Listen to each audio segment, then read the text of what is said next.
ਧਾਮੀ ਸਾਹਿਬ ਦਵੋ ਜਵਾਬ। ਸੰਗਤ ਵੀ ਹੁਣ ਤਾਂ ਕਹਿੰਦੀ ਆ ਧਾਮੀ ਸਾਹਿਬ ਕਿੱਥੇ ਚਲੇ ਗਏ, ਦਵੋ ਜਵਾਬ। ਡੁੱਲੇ ਵੀਰਾਂ ਦਾ ਅੱਜ ਵੀ ਕੁਝ ਨਹੀਂ ਵਿਗੜਿਆ। ਇਕੱਠੇ ਕਰਨਾ ਚਾਹੋ ਤਾਂ ਇਕੱਠੇ ਕਰ ਸਕਦੇ ਆ। ਵਾਹਿਗੁਰੂ ਜੀ ਕਾ ਖਾਲਸਾ, ਵਾਹਿਗੁਰੂ ਜੀ ਕੀ ਫਤਿਹ। ਜੀ ਹਾਂ ਗੁਰੂ ਪਿਆਰਿਓ, ਮੈਂ ਹਮੇਸ਼ਾ ਕਿਹਾ ਵੀ ਸ਼੍ਰੋਮਣੀ ਗੁਰਦੁਆਰਾ ਪ੍ਰਬੰਧਕ ਕਮੇਟੀ ਜਿਨ੍ਹਾਂ ਨੇ ਸਾਡੇ ਗੁਰੂ ਘਰਾਂ ਦਾ ਪ੍ਰਬੰਧ ਸਾਂਭਣਾ ਸੀਗਾ, ਜਿਨ੍ਹਾਂ ਨੇ ਸਾਡੀਆਂ ਸਿੱਖ ਸੰਸਥਾਵਾਂ ਨੂੰ ਅਗਾਂਹ ਲੈ ਕੇ ਜਾਣਾ ਸੀ, ਸਾਡੀ ਨੌਜਵਾਨ ਪੀੜ੍ਹੀ ਨੂੰ ਸਾਂਭਣਾ ਸੀਗਾ, ਨਵੀਂ ਪਨੀਰੀ ਨੂੰ ਸੀਂਚਣਾ ਸੀਗਾ ਗੁਰਮਤਿ ਦੀ ਸਿੱਖਿਆ ਦੇ ਨਾਲ, ਉਹ ਅੱਜ ਕਿਤੇ ਨਾ ਕਿਤੇ ਸਭ ਕੁਝ ਭੁੱਲੀ ਬੈਠੇ ਨੇ। ਉਹ ਇੱਥੇ ਤੱਕ ਮਤਲਬ ਪਹੁੰਚ ਗਏ ਆ ਵੀ ਸਿਰਫ ਮੈਂ ਹੀ ਮੈਂ, ਮੇਰਾ ਪਰਿਵਾਰ, ਮੇਰਾ ਟੱਬਰ, ਮੇਰਾ ਘਰ, ਮੇਰਾ ਘਰਾਨਾ, ਤੇ ਅਸੀਂ ਵੀ ਕੰਮ ਕਰਨਾ ਹੈ ਤਾਂ ਮੈਂ ਹੀ ਪੰਥ ਹਾਂ, ਆਹੀ ਪੰਥ ਆ। ਸਮਝ ਗਏ ਹੋ ਤੁਸੀਂ? ਜੋ ਧਾਮੀ ਸਾਹਿਬ ਕਹਿੰਦੇ ਸੀ ਆ ਬੈਠਿਆ ਸਾਰਾ ਪੰਥ, SGPC ਮਤਲਬ ਉਹ ਆਪਣੇ ਆਪ 'ਚ ਇੱਕ ਪੰਥ ਹੈ, ਤੇ ਉਹ ਪੰਥ ਦਾ ਮਤਲਬ ਘਰਾਨਾ ਮੇਨ ਹੈਗਾ ਆ ਬਾਦਲ ਪਰਿਵਾਰ। ਉੱਥੋਂ ਉਹ ਪੰਥ ਸ਼ੁਰੂ ਹੁੰਦਾ ਹੈ ਤੇ ਮੁੜ ਤੁੜ ਕੇ ਉੱਥੇ ਜਾ ਕੇ ਹੀ ਮੁੱਕ ਜਾਂਦਾ ਹੈ। ਫਿਰ ਵੱਡੀਆਂ ਵੱਡੀਆਂ ਜਿੰਨੀਆਂ ਮਰਜ਼ੀ ਇਹ ਐਗਜ਼ਾਮਪਲਸ ਦਿੰਦੇ ਰਹਿਣ, ਜਿੰਨੀਆਂ ਮਰਜ਼ੀ ਇਹ ਕਹਾਣੀਆਂ ਘੜਦੇ ਰਹਿਣ, ਜਿੰਨਾ ਮਰਜ਼ੀ ਇਹ ਸੰਗਤ ਨੂੰ ਦਰਸਾਉਂਦੇ ਰਹਿਣ, ਦਿਖਾਉਂਦੇ ਰਹਿਣ, ਅਸੀਂ ਬੜੇ ਕੰਮ ਕਰ ਰਹੇ ਹਾਂ ਜੀ, ਅਸੀਂ ਐਜੂਕੇਸ਼ਨ ਵਾਸਤੇ ਬਹੁਤ ਕੁਝ ਕਰ ਰਹੇ ਹਾਂ, ਗਰੀਬਾਂ ਦੀ ਭਲਾਈ ਵਾਸਤੇ ਬਹੁਤ ਕੁਝ ਕਰ ਰਹੇ ਹਾਂ, ਮੈਡੀਕਲ ਕੈਂਪ ਲਾ ਰਹੇ ਹਾਂ। ਗੁਰੂ ਰਾਮਦਾਸ ਚੈਰੀਟੇਬਲ ਹਸਪਤਾਲ ਦੇ ਵਿੱਚ ਤਾਂ ਤੁਹਾਡੇ ਤੋਂ ਮੁਫਤ ਦੇ ਵਿੱਚ ਗਰੀਬਾਂ ਦਾ ਇਲਾਜ ਨਹੀਂ ਹੁੰਦਾ। ਉੱਥੋਂ ਕੱਢ ਕੇ ਤੁਸੀਂ ਪੇਸ਼ੈਂਟ ਬਾਹਰ ਸੁੱਟਦੇ ਹੋ। ਉਹ ਕਦੇ ਵਿਚਾਰਾ ਗੁੱਗੂ ਚੱਕਦਾ ਆ, ਉਸ ਤੋਂ ਬਾਅਦ ਕਦੇ ਭਾਈ ਗੁਰਪ੍ਰੀਤ ਸਿੰਘ ਮਿੰਟੂ ਉਹਨਾਂ ਨੂੰ ਚੱਕਦੇ ਨੇ, ਉਹ ਸਾਂਭਦੇ ਨੇ। ਤੁਸੀਂ ਤਾਂ ਹਰ ਪਾਸੇ ਧੰਦੇ, ਕਿੰਨੀਆਂ ਐਗਜ਼ਾਮਪਲਸ ਚਾਹੀਦੀਆਂ ਨੇ ਗੁਰੂ ਰਾਮਦਾਸ ਹਸਪੀਟਲ ਦੀਆਂ, ਇਹ ਦੱਸੋ। ਫਿਰ SGPC ਦੇ ਵਿੱਚ ਦੇ ਤੁਹਾਡੇ ਆਪਣੇ ਜਿਹੜੇ ਬੰਦੇ ਨੇ ਉਹ ਕਿੰਨੇ ਕਰਪਟ ਨੇ, ਕਿੰਨੀਆਂ ਕਰਪਸ਼ਨਸ ਉਹਨਾਂ ਨੇ ਕੀਤੀਆਂ। ਹਰ ਕਿਸੇ ਦੀ ਫਾਈਲ ਦੇ ਨਾਲ ਫਾਈਲ ਅਟੈਚ ਹੈ। ਹਿੰਮਤ ਹੈਗੀ ਆ ਕੱਢ ਕੇ ਦਿਖਾਓ ਬਾਹਰ। ਗੁਰਦੁਆਰਾ ਜੁਡੀਸ਼ੀਅਲ ਕਮਿਸ਼ਨ ਉੱਥੇ ਤੱਕ ਪਹੁੰਚਦੀ, ਸਾਰੀਆਂ ਫਾਈਲਾਂ ਠੱਪ। ਸਾਡਾ ਆਪਣਾ ਰਾਜ ਹੈ, ਸਾਡੀ ਆਪਣੀ ਫਲਾਈਂਗ ਹੈ, ਸਾਡੇ ਆਪਣੇ DSP ਨੇ, ਸਾਡੇ ਆਪਣੇ ਇੰਸਪੈਕਟਰ ਨੇ, ਠੀਕ ਹੈ। ਅਸੀਂ ਜੋ ਮਰਜ਼ੀ ਕਰੀਏ, ਕਿਸੇ ਨੂੰ ਮਾਰੀਏ, ਖਪਾਈਏ, ਖਾਈਏ, ਨੰਗੇ ਨਹਾਈਏ, ਸਾਡੇ ਤੇ ਕਿਹੜਾ ਕੋਈ ਕਾਰਵਾਈ ਹੋਣੀ ਹੈ। ਡਿਸੀਜਨ ਤਾਂ ਅਸੀਂ ਲੈਣੇ ਆ। ਭਗਵੰਤ ਮਾਨ ਸਰਕਾਰ ਨੂੰ ਮੈਂ ਬੇਨਤੀ ਵਾਰ-ਵਾਰ ਕਰਦਾ, ਭਗਵੰਤ ਮਾਨ ਜੀ ਬਹੁਤ ਵਾਰ ਕਹਿ ਚੁੱਕੇ ਆ, ਸਿੱਖ ਗੁਰਦੁਆਰਾ ਜੁਡੀਸ਼ੀਅਲ ਕਮਿਸ਼ਨ ਭੰਗ ਕੀਤਾ ਜਾਵੇ, ਆਡਿਟ ਕਰਵਾਓ। ਪੌਂਟਾ ਸਾਹਿਬ ਦਾ 1954 ਤੋਂ ਲੈ ਕੇ ਹੁਣ ਤੱਕ ਦਾ ਆਡਿਟ ਨਹੀਂ ਹੋਇਆ। ਮੈਂ ਬੋਲ ਕੇ ਥੱਕ ਗਿਆ ਆ। ਕਿਰਪਾ ਕਰਕੇ ਇਹਨਾਂ ਗੱਲਾਂ ਵੱਲ ਥੋੜਾ ਧਿਆਨ ਦਿਓ ਤਾਂ ਜੋ ਸੰਗਤ ਨੂੰ ਵੀ ਇਹ ਚੀਜ਼ ਪਤਾ ਲੱਗੇ ਕਿ ਵਾਕਈ ਹੀ ਸਰਕਾਰ ਦੀਆਂ ਲੱਤਾਂ ਭਾਰ ਝੱਲਦੀਆਂ ਨੇ। ਅਸੀਂ ਡਰਦੇ ਨਹੀਂ ਜਿਹਨਾਂ ਨੇ 25-25 ਸਾਲ ਪੰਜਾਬ ਦੀ ਸੱਤਾ ਸਾਂਭੀ ਆ, ਕੈਪਟਨ ਵਰਗਿਆਂ ਤੋਂ ਜਾਂ ਬਾਦਲ ਦਲ ਵਰਗਿਆਂ ਤੋਂ ਅਸੀਂ ਡਰਦੇ ਨਹੀਂ। ਅਸੀਂ ਗੰਦ ਸਾਫ਼ ਕਰਨ ਨਿਕਲੇ ਆ ਤਾਂ ਹਿੱਕ ਠੋਕ ਕੇ ਗੰਦ ਸਾਫ਼ ਕਰ ਰਹੇ ਆ। ਪਰ ਹੁਣ ਕਿਤੇ ਨਾ ਕਿਤੇ ਸੰਗਤ ਦੇ ਜ਼ਹਿਨ ਦੇ ਵਿੱਚ ਵੀ ਇਹ ਕਨਫਿਊਜ਼ਨ ਆ ਰਿਹਾ ਹੈ ਵੀ ਇੰਨਾ ਸਮਾਂ ਹੋ ਗਿਆ, ਕੋਈ ਕਾਰਵਾਈ ਸਰਕਾਰ ਵੱਲੋਂ ਕਿਉਂ ਨਹੀਂ। ਖੈਰ ਆ ਇੱਕ ਮੈਨੂੰ ਤਸਵੀਰ ਮੈਂ ਤੁਹਾਨੂੰ ਦਿਖਾਈ ਸੀ ਕੱਲ ਸ਼ਾਇਦ, ਹਾਂ ਆ ਤਸਵੀਰ ਦਿਖਾ ਦੇਣਾ ਦੁਬਾਰਾ ਤੋਂ, ਕਲੀਅਰਲੀ ਵੀ ਲਗਾ ਦੇਣਾ, ਠੀਕ ਹੈ ਜੀ। ਇਹ ਮਹਾਸ਼ੇ ਕੌਣ ਨੇ? ਇਹ ਨੇ ਮਹਾਸ਼ੇ ਮੈਨੂੰ ਜਿਹਨਾਂ ਨੇ ਭੇਜਿਆ ਮੈਸੇਜ ਵੀ ਤੁਹਾਨੂੰ ਦਿਖਾ ਦਿੰਦਾ ਹੈ, ਠੀਕ ਹੈ ਜੀ। ਸੈਣੀ ਸਾਹਿਬ ਜੀ ਅਚਾਨਕ ਯਾਦ ਆਇਆ, ਇਹਨਾਂ ਦਾ ਇੱਕ ਰਿਟਾਇਰ ਸਕੱਤਰ ਦਲਮੇਗ ਸਿੰਘ, ਉਸ ਦੀ ਕਰਤੂਤ ਸੁਣੋ। ਇਹ ਇੱਕ A ਕਲਾਸ ਦਾ ਕਰੈਕਟਰਲੈਸ ਪੁਰਸ਼ ਸੀ। ਇਹ ਟੌੜੇ ਦਾ PA ਹੁੰਦਾ ਸੀ। ਇੱਕ ਵਾਰ ਟੌੜਾ ਅੰਮ੍ਰਿਤਸਰ ਆਇਆ ਆਪਣੀ ਕੋਠੀ ਵਿੱਚ। ਜਦੋਂ ਵਾਪਸ ਜਾਣ ਸਮੇਂ ਅਚਾਨਕ ਰਸਤੇ 'ਚੋਂ ਮੁੜ ਆਇਆ। ਉਹ ਕੋਠੀ ਦਲਮੇਗ ਸਿੰਘ ਕੋਲ ਹੁੰਦੀ ਸੀ। ਉਸ ਦੇ ਦੋ ਰਸਤੇ ਸਨ, ਇੱਕ ਫਰੰਟ ਅਤੇ ਇੱਕ ਪਿਛਲੇ ਪਾਸੇ। ਦਲਮੇਗ ਨੇ ਸਮਝਿਆ ਪ੍ਰਧਾਨ ਚਲਾ ਗਿਆ। ਇਸ ਦਲਮੇਗ ਨੇ ਆਪਣੇ ਦਫ਼ਤਰ ਵਿੱਚ ਕਲਰਕ ਦੀ ਡਿਊਟੀ ਕਰਦੀ ਜਨਾਨੀ ਨੂੰ ਕੋਠੀ ਬੁਲਾ ਲਿਆ। ਅਜੇ ਸਿੱਧੇ ਹੀ ਹੋਣ ਲੱਗੇ ਸੀ ਤਾਂ ਟੌੜਾ ਆ ਪਹੁੰਚਿਆ। ਜਦ ਟੌੜੇ ਨੇ ਵੇਖਿਆ ਕਿ ਇਹ ਕੀ ਕਰਦੀ ਹੈ, ਇੱਥੇ ਕੀ ਕਰਤੂਤ ਚੱਲ ਰਹੀ ਹੈ, ਤਾਂ ਬੇਸ਼ਰਮ ਦਲਮੇਗ ਨੂੰ ਕੋਈ ਗੱਲ ਨਾ ਸੁੱਝੀ। ਉਸ ਸਮੇਂ ਟੌੜੇ ਨੇ ਕਾਫੀ ਝਾੜ ਪੁੰਜ ਕੀਤੀ ਸੀ। ਚਾਹੀਦਾ ਤਾਂ ਬਰਖਾਸਤ ਕਰਨਾ ਸੀ, ਪਰ ਇਹ ਲੀਡਰ ਵੀ ਗੰਦੇ ਹੁੰਦੇ ਹਨ, ਲਿਹਾਜ਼ ਪਾਲ ਲੈਂਦੇ ਨੇ। ਅਬਜ਼ ਲਿਹਾਜ਼ ਪਾਲਦੇ ਨੇ। ਜਿਹਨਾਂ ਨੇ ਜਿੰਨੀਆਂ ਮਾੜੀਆਂ ਕਰਤੂਤਾਂ ਕੀਤੀਆਂ ਉਹਨਾਂ ਨੂੰ ਓਨੇ ਉੱਚੇ ਅਹੁਦੇ ਤੇ ਰੁਤਬੇ ਤੇ ਬਿਠਾਇਆ, ਪਹੁੰਚਾਇਆ, ਠੀਕ ਹੈ ਜੀ। ਇਹ ਜਿਹੜੀਆਂ ਚੀਜ਼ਾਂ ਨੇ ਇਹ ਅਸੀਂ ਕਦੇ ਵੀ ਨਹੀਂ ਭੁੱਲ ਸਕਦੇ। ਪਰ ਉਹ ਇੱਕ ਸਿਆਣੇ ਨੇ ਗੱਲ ਮੈਨੂੰ ਇੱਕ ਹੋਰ ਆਈ ਥਿੰਕ ਦੂਜੇ ਫੋਨ 'ਚ ਬਣੀ ਵੀਡੀਓ ਮੈਂ ਤੁਹਾਨੂੰ ਦਿਖਾਉਣਾ। ਮਤਲਬ ਸਿਆਣੇ ਜਿਹੜੀ ਚੀਜ਼ ਕਹਿੰਦੇ ਨੇ ਨਾ ਵੀ ਮਾੜੇ ਬੰਦੇ ਜਿਹੜੇ ਹੈਗੇ ਨੇ ਉਹ ਕਦੇ ਨਹੀਂ ਮਰਦੇ। ਉਹ ਮਰ ਕੇ ਹੀ ਜਾਂ ਮਾਰ ਕੇ ਹੀ ਮਰਦੇ ਨੇ। ਮੈਂ ਇੱਕ ਹੋਰ ਚੀਜ਼ ਤੁਹਾਡੇ ਰੂਬਰੂ ਕਰਨਾ ਚਾਹੁੰਦਾ। ਸਾਚੀ ਸਾਕੀ ਸਰਦਾਰ ਕਪੂਰ ਸਿੰਘ ਦਾ ਮੈਂ ਬਹੁਤ ਵਾਰ ਜ਼ਿਕਰ ਕੀਤਾ। 84 ਦੇ ਘਾਣ ਤੋਂ ਬਾਅਦ ਸਾਡੇ ਸਿੱਖ ਲੀਡਰ ਉਹਨਾਂ ਕੋਲ ਪਹੁੰਚੇ ਸੀ, ਸਾਡੇ ਸਿੱਖ ਲੀਡਰ ਸਾਰੇ ਉਹਨਾਂ ਕੋਲ ਪਹੁੰਚੇ ਸੀ, ਪੰਥ ਬਚੇਗਾ ਕਿੱਦਾਂ। ਉਹਨਾਂ ਦਾ ਕੀ ਜਵਾਬ ਸੀ, ਸੁਣਨ ਵਾਲੀ ਗੱਲ ਹੈ ਤੇ ਜ਼ਰੂਰ ਸੁਣਨਾ ਚਾਹੀਦਾ ਹਰ ਕਿਸੇ। ਤੁਸੀਂ ਕਦੀ ਦੇਖੇ ਕਿ ਜਿਹੜੇ ਬੰਦੇ ਚੋਖੀ ਤੀਲੀ ਲਾਉਂਦੇ ਨੇ ਸਮਾਜ ਵਿੱਚ, ਕੌਮ ਵਿੱਚ, ਉਹ ਬੰਦੇ ਕਿਉਂ ਨਹੀਂ ਮਰਦੇ? ਕਦੀ ਉਹ ਮਰਦੇ ਦੇਖੇ? ਉਹ ਮਰਨੇ ਵੀ ਨਹੀਂ ਚੇਤੇ ਰੱਖਿਓ। ਜੇ ਉਹ ਮਰ ਜਾਣਗੇ ਤੇ ਅੱਗ ਸ਼ਾਂਤ ਹੋ ਜਾਏਗੀ। ਸਰਦਾਰ ਕਪੂਰ ਸਿੰਘ ਉਹਨਾਂ ਨੇ ਇੱਕ ਗੱਲ ਅਕਾਲੀ ਲੀਡਰਾਂ ਨੂੰ ਕਹੀ, ਮੈਨੂੰ ਬਖਸ਼ ਦਿਆ ਜੇ, ਸ਼ਿਮਲੇ ਡੀਸੀ ਸਾਂ ਤੇ ਉਹਨਾਂ ਕੋਲ ਗਏ 5 ਸੱਜਣ ਜੀ। ਉਹਨਾਂ ਕਿਹਾ ਮਹਾਰਾਜ ਮੈਂ ਨਾਂ ਨਹੀਂ ਚਲੋ ਲੈਣਾ, ਵੀ ਪੰਥ ਦੇ ਭਲੇ ਦੀ ਗੱਲ ਦੱਸੋ। ਤੇ ਉਹ ਅੱਧੇ ਕੁ ਤਾਂ ਜਾ ਚੁੱਕੇ ਨੇ, ਇੱਕ ਕੋਈ ਬਚਿਆ ਬਸ। ਉਹ ਕਹਿਣ ਲੱਗੇ ਜੀ ਭਲੇ ਦੀ ਗੱਲ ਦੱਸੋ, ਪੰਥ ਦਾ ਭਲਾ ਕਿਵੇਂ ਹੋਵੇਗਾ? ਉਹਨਾਂ ਨੇ ਹੱਸ ਕੇ ਕਿਹਾ ਵਿਸਕੀ ਵੁਸਕੀ ਪੀਓਗੇ? ਮਤਲਬ ਵੀ ਤੁਹਾਂ ਖਾਣ ਪੀਣ ਵਾਲੇ ਬੰਦੇ ਹੋ, ਤੁਹਾਂ ਕੀ ਲੈਣਾ? ਉਹਨੇ ਕਿਹਾ ਨਹੀਂ ਮਹਾਰਾਜ ਤੁਸੀਂ ਦੂਰ ਅੰਦੇਸ਼ ਹੋ, ਸਾਨੂੰ ਦੱਸੋ ਵੀ ਪੰਥ ਦਾ ਭਲਾ ਕਿਵੇਂ। ਉਹਨੇ ਕਿਹਾ ਵੀ ਤੁਸੀਂ ਪਹਿਲਾਂ ਚਾਹ ਪਾਣੀ ਪੀਓ। ਨੌਕਰ ਨੂੰ ਕਹਿੰਦਾ ਬਾਜ਼ਾਰ ਜਾ, ਆ 20 ਫੁੱਟ ਰੱਸਾ ਲੈ ਵੀ ਬੈਂਤ ਦਾ, ਤੇ 4-4 ਫੁੱਟ ਦੇ 5 ਟੁਕੜੇ ਕਰਾ ਲਿਆ ਵੀ, ਵਲੇਟ ਕੇ ਲੈ ਵੀ। ਉਹ ਲੈ ਆਂਦੇ, ਚਾਹ ਪਾਣੀ ਪੀਤਾ। ਕਹਿਣ ਲੱਗੇ ਸਰਦਾਰ ਸਾਹਿਬ ਦੱਸੋ। ਤੋ ਸੱਚ ਬੋਲਦਾ ਸੀ। ਉਹ ਕਿਹਾ ਵੀ ਦੱਸੋ ਕੋਈ ਸਲਾਹ। ਕਹਿ ਲੱਗਾ ਸਲਾਹ ਸਲੂਹ ਤਾਂ ਇਹੀ ਹੈ ਵੀ ਨੌਕਰ ਨੂੰ ਕਹਿੰਦਾ ਇੱਕ ਰੱਸਾ 4 5 ਨੂੰ ਪਕੜਾ ਦੇ। ਕਹਿ ਲੱਗਿਆ 5 ਰੱਸੇ ਜੇ। ਕਹਿੰਦਾ ਭਲਾ ਕਿਵੇਂ ਹੋਵੇਗਾ? ਕਹਿ ਲੱਗੇ ਤੁਸੀਂ ਬਾਹਰ ਨਿਕਲ ਕੇ ਚੀਲ ਦਾ ਰੋਖੇ ਥੱਲੇ ਪੰਜੇ ਫਾ ਲੈ ਕੇ ਮਰ ਜਾਓ, ਪੰਥ ਦਾ ਭਲਾ ਆਪਣੇ ਆਪ ਹੋ ਜਾਣਾ। ਮੈਂ ਇੱਕ ਬੇਨਤੀ ਕਰਾਂਗਾ, ਸੱਚੀ ਗੱਲ ਜੇ, ਜਿਹੜਾ ਬੰਦਾ ਅੱਗ ਲਾਉਣ ਵਾਲਾ ਕਿਸੇ ਸੁਸਾਇਟੀ 'ਚ, ਉਹ ਸਭ ਤੋਂ ਵੱਧ ਭੜਕਾਟ ਪੈਦਾ ਕਰਦਾ ਬੋਲ ਬੋਲ ਕੇ, ਲੋਕਾਂ ਨੂੰ ਨੀਵਾਂ ਦਿਖਾਉਂਦਾ, ਗਦਾਰ ਸ਼ਬਦ, ਮਾੜੇ ਸ਼ਬਦ। ਉਹ ਬੰਦੇ ਕਿਉਂ ਨਹੀਂ ਮਰਦੇ? ਕਿਉਂਕਿ ਜੇ ਉਹ ਮਰ ਜਾਣਗੇ ਤੇ ਸਮਾਜ ਵਿੱਚ ਤੀਲੀ ਲਾਉਣ ਵਾਲਾ ਕੌਣ ਬਚੇਗਾ? ਇਹ ਇਸ ਅਸਲੀਅਤ ਹੈ। ਸੋ ਕਪੂਰ ਸਿੰਘ ਨੇ ਜੋ ਗੱਲ ਕਹੀ ਹੈ ਉਹਦੇ ਵਿੱਚ ਮਤਲਬ 5 ਜਿਹੜੇ ਵੀ ਸੀਗੇ ਤੇ ਉਹਨਾਂ ਵਿੱਚ ਇਹਨਾਂ ਨੇ ਕਿਹਾ ਇੱਕ ਤੇ ਹੁਣ ਇੱਕ ਵੀ ਨਹੀਂ ਹੈਗਾ। ਉਹ ਇੱਕ ਜਿਹੜੇ ਬਚੇ ਹੋਏ ਸੀਗੇ ਉਹ ਬਾਦਲ ਸਾਹਿਬ ਸੀਗੇ, ਉਹ ਵੀ ਚੜ੍ਹਾਈ ਕਰ ਗਏ ਆ, ਹੁਣ ਤਾਂ ਤੁਹਾਨੂੰ ਪਤਾ ਲੱਗ ਹੀ ਗਿਆ ਆ। ਸੋ ਖੈਰ ਜੋ ਗੱਲਾਂ ਕਪੂਰ ਸਿੰਘ ਨੇ ਕਹੀਆਂ ਉਹ ਗੱਲਾਂ ਬਿਲਕੁਲ ਸੱਚੀਆਂ ਤੇ ਸੁੱਚੀਆਂ ਨੇ। ਤੇ ਮੈਂ ਬਾਰ-ਬਾਰ ਇਹ ਚੀਜ਼ ਕਹਿਣਾ ਵੀ ਭਗਵੰਤ ਮਾਨ ਸਰਕਾਰ ਨੂੰ ਇਹ ਚੀਜ਼ਾਂ ਆਪ ਘੋਗਣੀਆਂ ਚਾਹੀਦੀਆਂ। ਅਗਰ ਮੇਰੇ ਤੇ ਯਕੀਨ ਨਹੀਂ ਹੈ ਤਾਂ ਮੈਂ ਪਹਿਲਾਂ ਕਿਹਾ ਹੈ, ਗੁਰਦੁਆਰਾ ਜੁਡੀਸ਼ੀਅਲ ਕਮਿਸ਼ਨ ਤੁਸੀਂ ਭੰਗ ਕਰੋ, ਦੁੱਧ ਦਾ ਦੁੱਧ, ਪਾਣੀ ਦਾ ਪਾਣੀ ਸਾਹਮਣੇ ਹੋ ਜਾਊਗਾ। ਮੈਨੂੰ ਇੰਨਾ ਜ਼ੋਰ ਲਾ ਕੇ ਕੁਝ ਕਹਿਣ ਦੀ ਲੋੜ ਹੀ ਨਹੀਂ। ਹੁਣ ਮੈਂ ਤਾਂ ਪਹਿਲਾਂ ਬੜੇ ਸਬੂਤ ਦੇਤੇ, ਦੁਨੀਆ ਸਬੂਤ ਦੇ ਰਹੀ ਹੈ। ਧਾਮੀ ਸਾਹਿਬ ਕੀ ਕਰੋਗੇ ਤੁਸੀਂ? ਬੋਲੋ।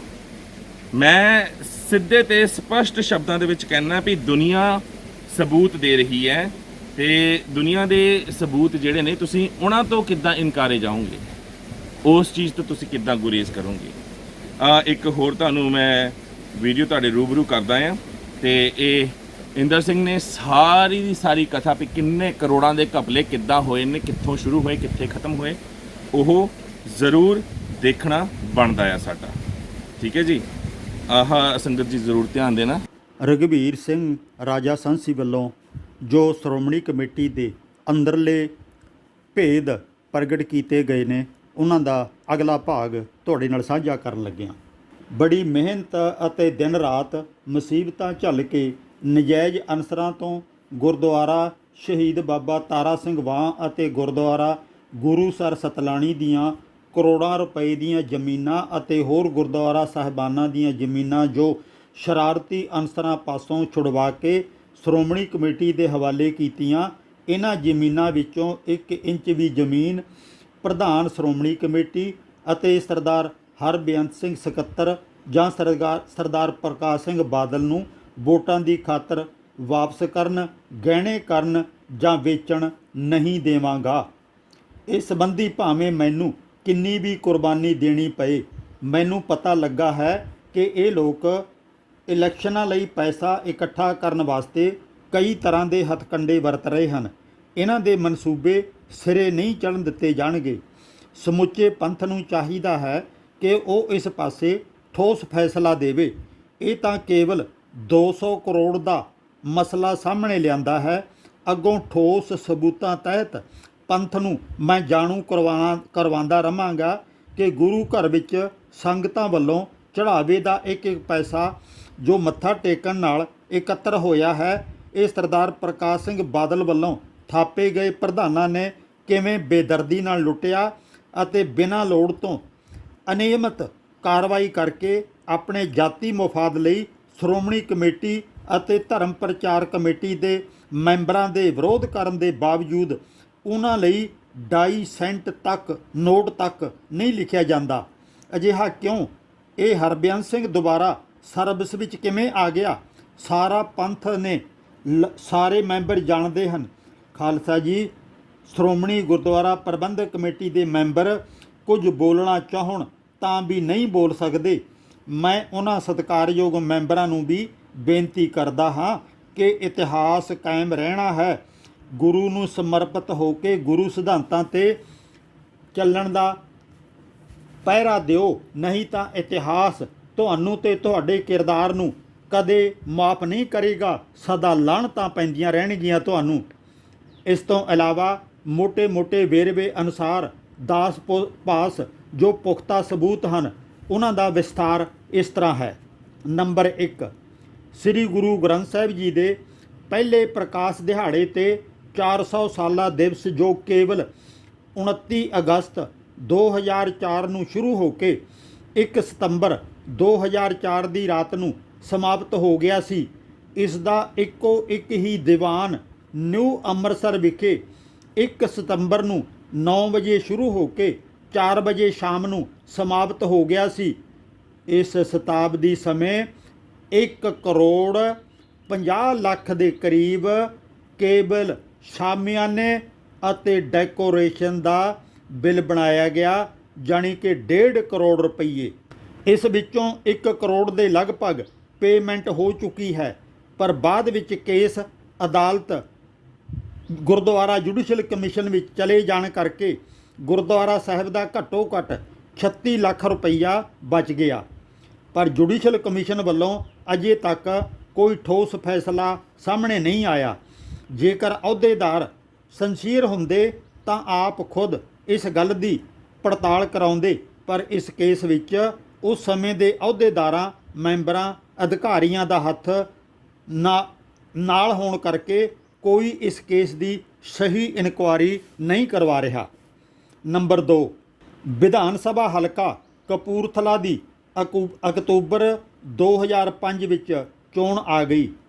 ਉਸ ਚੋਣ ਵਿੱਚ ਬਾਦਲ ਸਾਹਿਬ ਵੱਲੋਂ ਐਲਾਨੀ ਸਹਾਇਤਾ ਜਿਵੇਂ ਸ਼੍ਰੋਮਣੀ ਗੁਰਦੁਆਰਾ ਪ੍ਰਬੰਧਕ ਕਮੇਟੀ ਵੱਲੋਂ ਭੇਜੀ ਗਈ, ਇਸ ਤੋਂ ਸਾਫ਼ ਜ਼ਾਹਰ ਹੈ ਕਿ ਚੋਣਾਂ ਵਿੱਚ ਧਰਮ ਪ੍ਰਚਾਰ ਦਾ ਪੈਸਾ ਵਿੰਗੇ ਟੇਢੇ ਢੰਗ ਨਾਲ ਆਮ ਵਰਤਿਆ ਜਾਂਦਾ ਹੈ। ਪਰ ਇਸ ਦੇ ਨਾਲ ਉਸ ਸਮੇਂ ਦੀ ਪ੍ਰਧਾਨ ਵੱਲੋਂ ਵੀ ਕੋਈ ਕਸਰ ਬਾਕੀ ਨਹੀਂ ਰਹੀ। ਪੈਸਾ ਆਪਣੇ ਹਲਕੇ ਵਿੱਚ ਨਿੱਜੀ ਸਕੂਲਾਂ ਜਾਂ ਨੇੜੇ ਰੱਖਣ ਵਾਲੇ ਪ੍ਰਾਈਵੇਟ ਸੰਸਥਾਵਾਂ ਨੂੰ ਦੇਣ ਵਿੱਚ ਪਿੱਛੇ ਨਹੀਂ ਰਹੇ। ਨੰਬਰ 3, ਅਦਾਲਤ ਸਿੱਖ ਗੁਰਦੁਆਰਾ ਜੁਡੀਸ਼ਲ ਕਮਿਸ਼ਨ ਵਿੱਚ ਚੱਲ ਰਹੇ ਕੇਸ ਤੋਂ ਸਪਸ਼ਟ ਹੈ ਕਿ ਤਤਕਾਲੀਨ ਪ੍ਰਧਾਨ ਖਿਲਾਫ 19/1/2006 19,01,106 ਰੁਪਏ ਯਾਨੀ ਕਿ 10 ਲੱਖ ਰੁਪਏ ਦਾ ਦਾਅਵਾ ਸਿੱਖ ਗੁਰਦੁਆਰਾ ਜੁਡੀਸ਼ਲ ਕਮਿਸ਼ਨ ਵੀ ਚੱਲ ਰਿਹਾ ਹੈ। ਅਜਨਾਲਾ ਹਲਕੇ ਦੇ ਵਿਧਾਨ ਸਭਾ ਦੀ ਚੋਣ ਦੀ ਸ਼ੁਰੂਆਤ ਹੋਣ ਕਾਰਨ ਧਰਮ ਪ੍ਰਚਾਰ ਕਮੇਟੀ ਦੀ ਮੀਟਿੰਗ ਕੋਈ ਹੋ ਨਾ ਸਕੀ। ਸਤਿਕਾਰਯੋਗ ਬੀਬੀ ਨੇ ਰਤਨ ਸਿੰਘ ਅਜਨਾਲਾ ਨਾਲ ਆਪਣੀ ਰਿਸ਼ਤੇਦਾਰੀ ਕਰਕੇ ਬਾਦਲ ਸਾਹਿਬ ਦੀ ਝੋਲੀ ਚੁੱਕਣ ਵਿੱਚ ਕਸਰ ਬਾਕੀ ਨਹੀਂ ਛੱਡੀ।